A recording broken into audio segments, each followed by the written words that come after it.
C'est assez satisfaisant. On se demandait si on a organisé ça il y a 6 jours. On pensait, on ne savait pas si on a du monde. On a énormément de monde. Voilà, donc la salle est absolument blindée. Je parle d'ailleurs devant la service de sécurité privée. Donc merci à tous et à toutes d'être venus. Il va y avoir une ambiance assez chaude, je crois, à l'intérieur. On est content quand même, qu'il y ait du monde, même si on est dehors. Alors il y aura, pour ceux d'entre vous qui pourraient se déplacer, je vais faire des réunions, la même réunion publique, qui sera à Toulouse. Alors c'est pas la porte à côté, mais enfin c'est à Toulouse. Mercredi. Voilà, Toulouse c'est le 5 et Bordeaux c'est le 6. Voilà. Et ceux d'entre vous qui pourraient éventuellement faire le déplacement, on est bien vu parce qu'on a plus de place. Prévoyez plus grand. Le Zénith, il faut prendre le Zénith. Non, on n'a pas très cher. Mais il faut le faire dehors, là. Une campagne Sur l'esplanade. avec nous avons 0 € d'emprunt bancaire et ça nous dit non beaucoup. Donc c'est ça, écoute, ça coûte cher, on peut faire ça.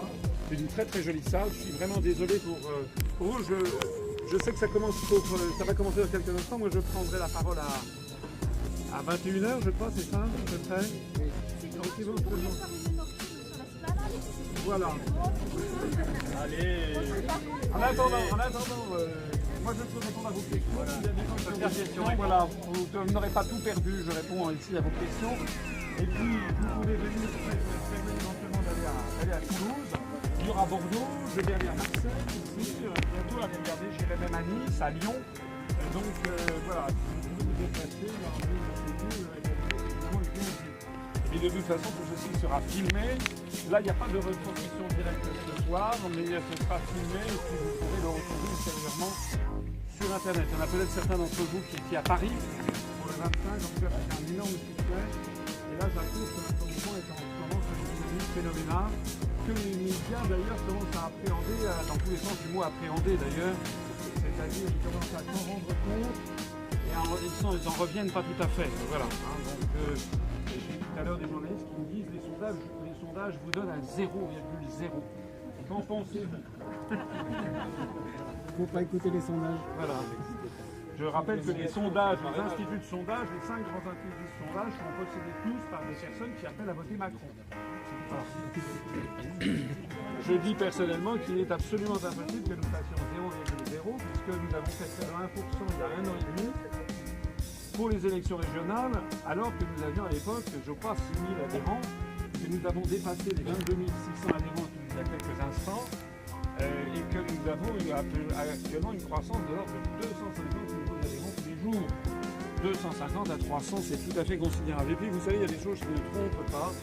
Allez regarder les vidéos sur Internet qui font des scores énormes tout de suite. Allez regarder, notre chaîne YouTube a dépassé les 10 700 000 vues. Alors que celle de M. Macron fait 1 million de vues, il est vrai qu'il n'y a tellement rien à voir et à entendre que... Mais je vois aussi que dans la rue, à Paris, je suis abordé régulièrement par des personnes qui... même tout à l'heure, en prenant le train en venant de Paris, il y a quelqu'un qui est monté dans la voiture pour venir me saluer en me disant c'est formidable ce que vous faites. Donc il y a vraiment une grande mobilisation. Moi je vous convie à vous développer, à faire connaître autour de vous notre mouvement qui est en très forte croissance, qui correspond, je crois, beaucoup à ce qu'attendent les Français. Alors les journalistes m'ont appelé beaucoup ce soir parce qu'ils voulaient savoir comment je me préparais pour demain et comment je me prépare, comment je me prépare. Je dis, ça fait 10 ans moi que je me prépare, moi, je connais mes dossiers, je n'ai pas à me préparer. Mais qui avez-vous comme coach? Je me dis, mais j'ai pas de coach, moi, j'ai pas de conseiller en communication, je leur ai dit, ça le vient là, je sais plus ce que c'est, ça m'a cloué le bec, je dis, je suis comme je suis. Voilà. C'est incroyable. Avez-vous des questions à poser? Mais il faudra passer sur le corps des vigiles. Voilà, moi je veux bien.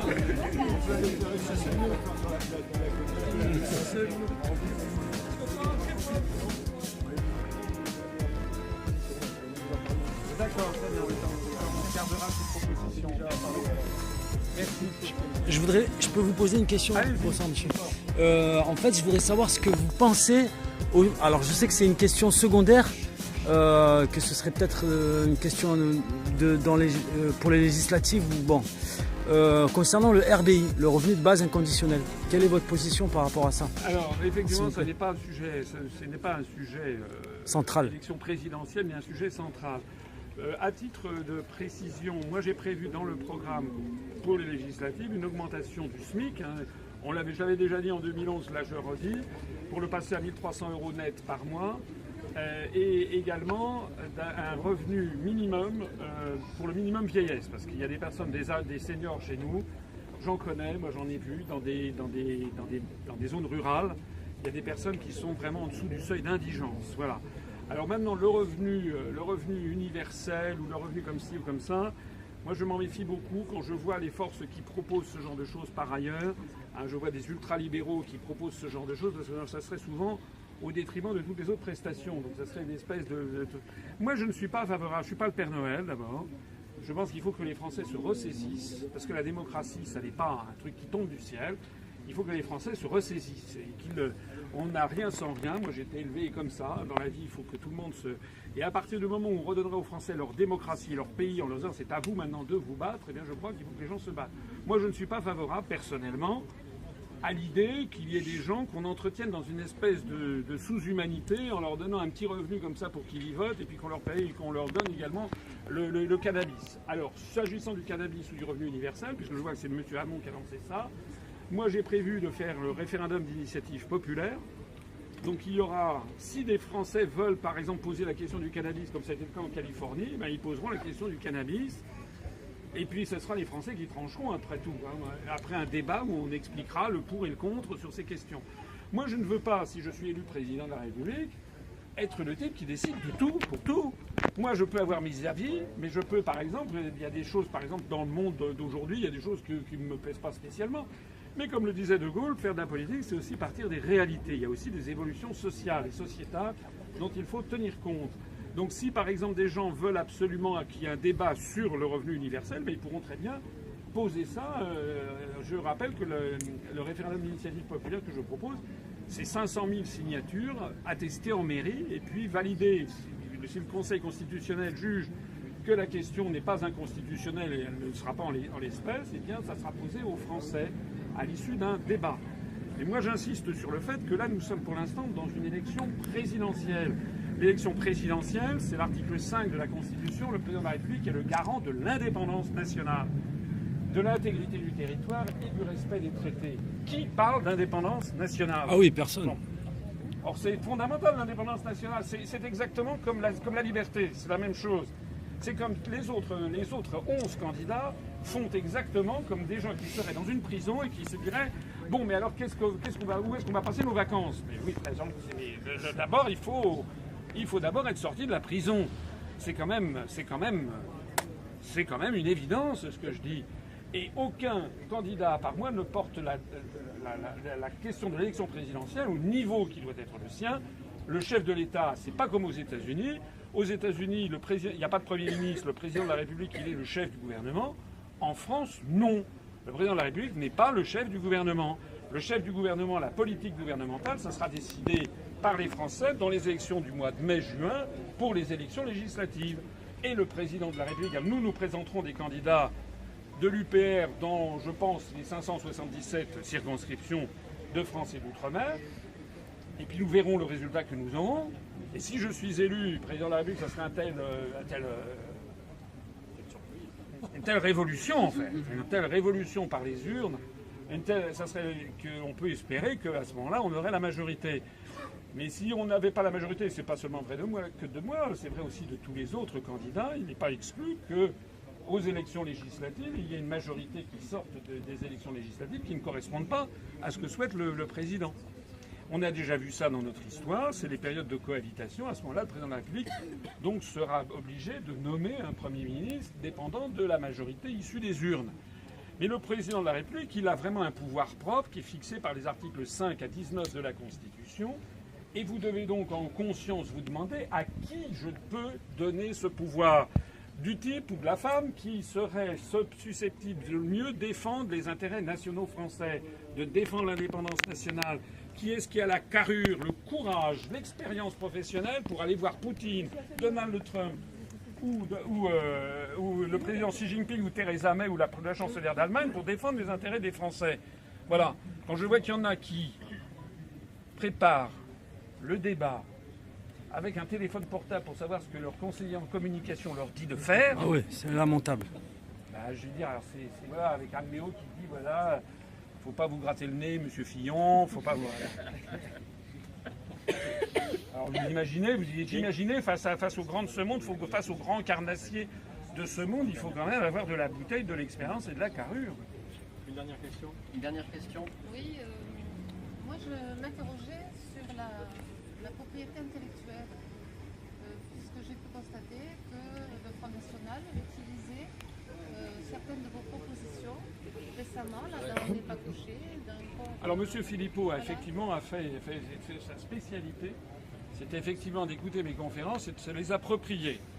Mais comme disait quelqu'un d'assez célèbre, les Français préféreront l'original à la copie, je crois, n'est-ce pas? Donc ça se sait aussi. M. Philippot de toute façon est très isolé au sein du Front National. Hein. Il ne représente pas l'essence du Front National. Le Front National fait d'autres choses, sur d'autres créneaux aussi. Voilà. Mais de toute façon, tout le monde maintenant, je vois même maintenant que M. Dupont-Aignan commence à dire qu'il va faire un référendum sur la sortie de l'Union européenne, alors que pendant 10 ans, il expliquait à ses troupes que j'étais un dingue et qu'il fallait en aucun cas sortir de l'Union européenne. Donc qu'est-ce qui se passe? Il se passe qu'il y a très probablement des sondages qui ne sont pas divulgués. De toute façon, il suffit d'aller sur Internet. Dès que je suis sur un sondage en ligne sur Internet, on fait des scores extraordinaires. Ça veut donc bien dire que les sondages qui me donnent 0,0, j'attends le -2. Ça veut dire quand même que les gens, ils sentent ce qui se passe. Hein, même monsieur Mélenchon avec son plan A, plan B, plan C, va se planter. Voilà. Ils savent très bien ce qui se passe, ils savent très bien que ce que je dis là, c'est dommage que vous ne puissiez pas entrer. Mais vous l'aurez, non, vous irez à Toulouse, mais non, là je vais présenter. Un petit mot pour la chaîne YouTube de l'Élastique. La chaîne YouTube de l'Élastique. Que je peux vous dire. Voilà, bah écoutez, vous êtes je ne sais pas combien, là, il y a bien 200 personnes. Hein, 200 300 personnes supplémentaires qui n'ont pas pu entrer dans la conférence de ce soir. Vous avez prévu 750 places. La sécurité a accepté qu'il y ait une centaine de personnes en tout, donc il y a 850 personnes. On peut donc dire que voilà, nous sommes victimes de notre succès. Donc on essaiera la prochaine fois de trouver, mais la prochaine fois, c'est-à-dire à Toulouse. On fait un after, sinon. Il n'y a pas un after. On peut trouver une place, une salle supplémentaire pour agrandir la place. Voilà. Merci à vous. Asselineau, président.